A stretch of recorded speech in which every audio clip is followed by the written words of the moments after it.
পুৰুষ শিক্ষক, বহিৰ জিলাত 5 বছৰ সম্পূৰ্ণ কৰা মহিলা শিক্ষয়িত্ৰী আৰু পাৰস্পৰিক যি বদলীকৰণ আছে সেই পাৰস্পৰিক বদলীকৰণৰ আবেদনসমূহ ইয়াতে কৰিব পাৰিব।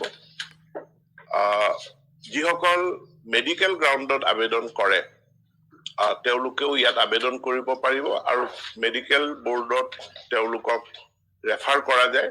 গুৱাহাটী মেডিকেল কলেজৰ অধীনত গঠিত এখন মেডিকেল বোৰ্ডে এই মেডিকেল গ্ৰাউণ্ডত কৰা আবেদনসমূহ তেওঁলোকে পৰীক্ষা নিৰীক্ষা কৰি চাই যিখিনি আমাক এপ্ৰুভ কৰি দিয়ে যে হয় এওঁ জটিল ৰোগত আক্ৰান্ত সেইসমূহত অনুমোদন জনোৱা যায়। যিসকলে এবাৰ পাৰস্পৰিক বদলীকৰণ প্ৰাপ্তি মানে পালে মিউচুৱেল ট্ৰেন্সফাৰ যিসকলে এবাৰ পালে তেওঁলোকে পৰৱৰ্তী 2টা বছৰলৈ আৰু আবেদন কৰিব নোৱাৰে। আমি বিদ্যালয় শিক্ষা বিভাগত ফিজিকেল ফাইলত টিচাৰ ট্ৰেন্সফাৰৰ আবেদনৰ প্ৰক্ৰিয়াটো বন্ধ কৰি সম্পূৰ্ণৰূপে এটা ডিজিটেল ব্যৱস্থা আমি গঢ়ি তুলিছিলো যিটো TTMS বুলি কওঁ।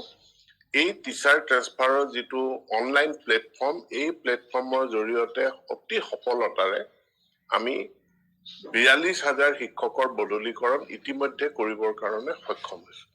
নতুন যি চৰ্ত আহিল সংশোধিত আইনৰ ভিত্তিত অৰ্থাৎ 7 বছৰ আৰু 5 বছৰ ইয়াৰ ভিত্তিত আমি যাতে শিক্ষক শিক্ষয়িত্ৰীসকলে আবেদন কৰিব পাৰে তাৰ আমি ব্যৱস্থা কৰিছো।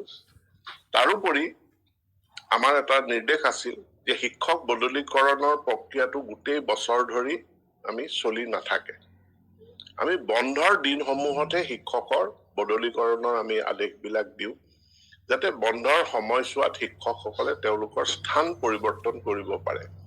ইয়াৰ কাৰণে অতি উপযুক্ত বুলি বিবেচনা কৰা হয় গৰম বন্ধৰ দিনকেইটা। তাৰোপৰি আমি দুৰ্গা পূজাৰ দীঘলীয়া বন্ধ যেতিয়া থাকে তেতিয়াও আমি বদলীকৰণৰ আদেশসমূহ মুকলি কৰি দিওঁ। আৰু আজি মই বিদ্যালয় শিক্ষা বিভাগক সমগ্ৰ শিক্ষাক মই ধন্যবাদ জনাইছো যে সংশোধিত আইনৰ ভিত্তিত তেওঁলোকে টিচাৰ ট্ৰেন্সফাৰ যিটো পৰ্টেল আছিলে এই পৰ্টেলটো ৰিডিজাইন কৰিলে আৰু ইয়াৰ এলগৰিদমটো সলনি কৰিলে আৰু সলনি কৰাৰ পাছত আজি এইটো আমি আনুষ্ঠানিকভাৱে মুকলি কৰি দিব